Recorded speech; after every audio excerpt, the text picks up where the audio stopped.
दर्शकवृन्द, हामी यति बेला महेन्द्रनगरको महाकाली नदी स्थित भुजेला घाटमा छौँ।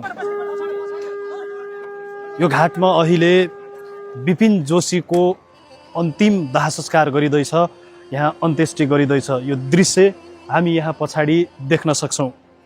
हिजो मात्रै विपिनको शव घरमा आइपुगेको थियो। घरबाट करिब 7 किलोमिटरको दूरीमा रहेको यो घाटमा हिजो अबेर राति 8 बजे मात्रै शव आएपछि आज बिहान 7 बजे घरबाट शवयात्रा निकालिएको थियो भने करिब 10 बजे यहाँ पुर्याइएको थियो र अहिले दाह संस्कार गरिँदैछ।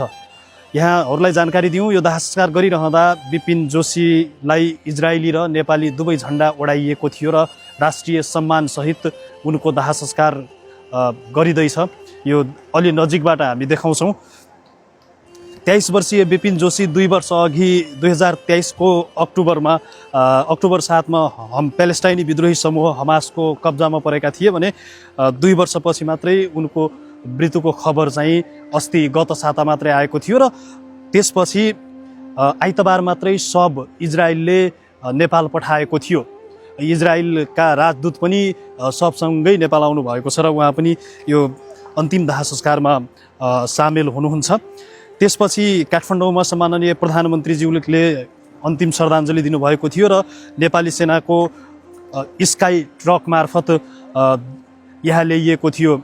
सबसँगै इजरायलका राजदूत पनि यहाँ उपस्थित हुनुहुन्छ। उहाँले नि यो अन्तिम दाह संस्कारमा सामेल हुनुभएको थियो। अहिले विपिनको अन्त्येष्टि यो महाकाली नदी स्थित भुजेला घाटमा गरिँदैछ। हामीले विपिनको घरदेखि यहाँसम्मको शवयात्रा कभरेज गर्ने कोसिस गरेका थियौँ।